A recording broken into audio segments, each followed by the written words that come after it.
Welcome back, it's me, Lou.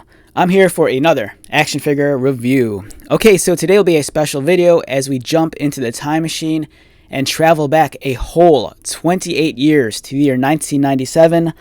From McFarlane Toys, we are looking at Manga Spawn.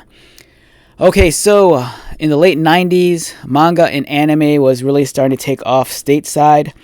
Even though it's been around in the States forever, in terms of like a mainstream audience, it was just really taking notice during maybe the mid 90s, especially with something like Akira, and then with manga just becoming readily available in bookstores.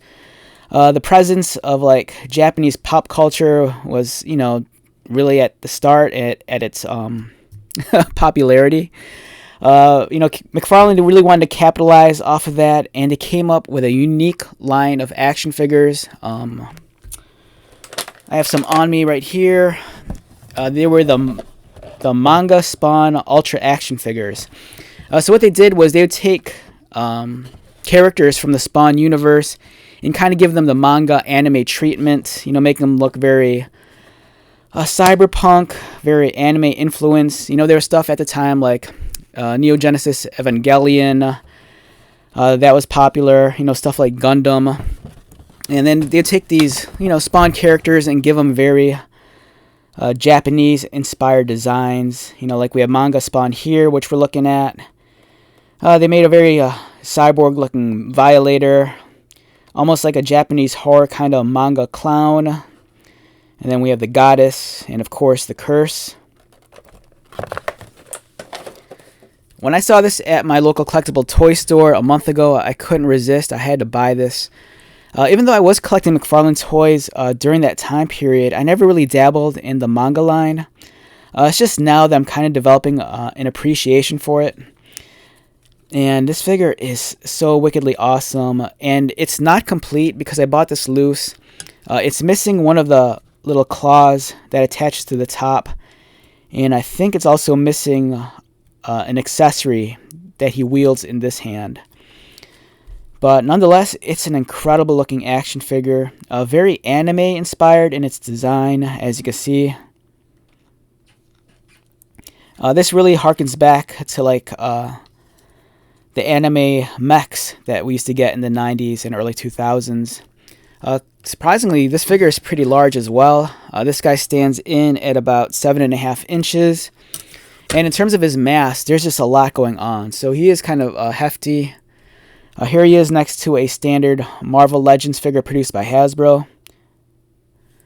And then here he is next to a modern McFarlane figure. This is Malefic Spawn from the Mortal Kombat line from maybe 2 years ago. And Manga Spawn here is looking incredible. He retains Spawn's red, black, and white color scheme. But he's like this, I don't know, he's just covered in all this craziness.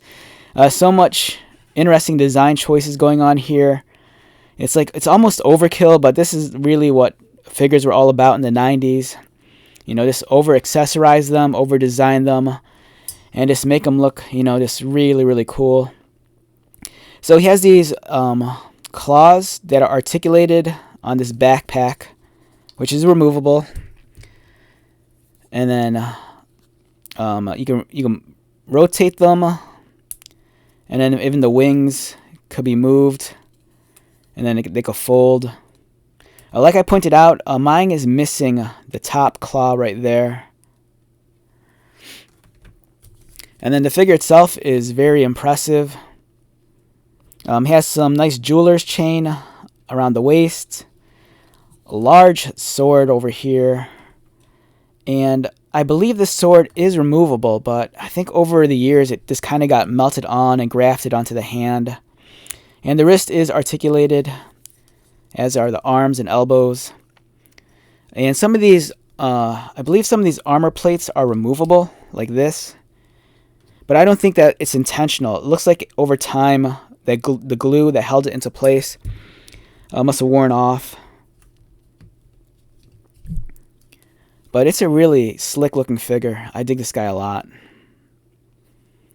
Very interesting head. Again, this design, it really seems like it pulls from the mecha designs from like 90s anime and manga. You know, especially with the large feet.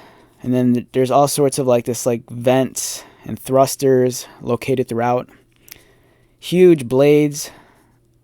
I love the panel lining too. It's almost very reminiscent of like a Gundam model.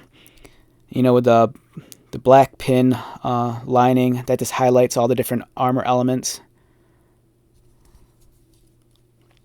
But yeah, very stoked on this figure. Very interesting take on Spawn. This is something that we see companies dabbling with a little bit nowadays. For example, in the last season of What If on Disney Plus, we got to see the Avengers, but in mech suits. And that was actually a line of figures also some years ago, maybe back in 2020 or 2021. Some of you might remember Hasbro releasing a line of Avengers. I think they were called, Avengers Mech Strike, and I do have some of those on hand also. Like here was the Captain America Avengers Mech Strike, and it's really cool because with this figure, you can actually put the figure inside of the mech suit. If I remember how to do this correctly. Yeah, so it came with a Captain America figure, which was nice. This was about maybe a 6-inch scale figure, but on the shorter end, much smaller than a Marvel Legends. But it was cool because you could actually put them inside the mech armor. And you know, the designs were kind of hit and miss. You know, some looked really, really cool, others not so much.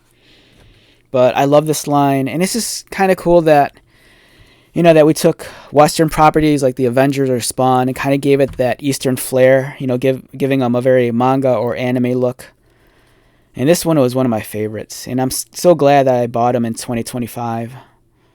You know, I'm kind of kicking myself that I didn't buy them back in the day, but now that I have them, I'm stoked, and I kind of want to grab more of these guys. Yeah, so be on the lookout. I might do more reviews on these manga Spawn action figures from the late 90s. You know, they're really something else. All right, so with that being said, let's wrap this one up. Once again, my name is Lou. If you're new to my channel, welcome. If you are a returning viewer or subscriber, thank you so much for your continued support. I greatly appreciate it. So until the next video, be safe, take care of yourself, buy lots of toys, and most importantly, be happy. And I will see you at the next one. All right, later.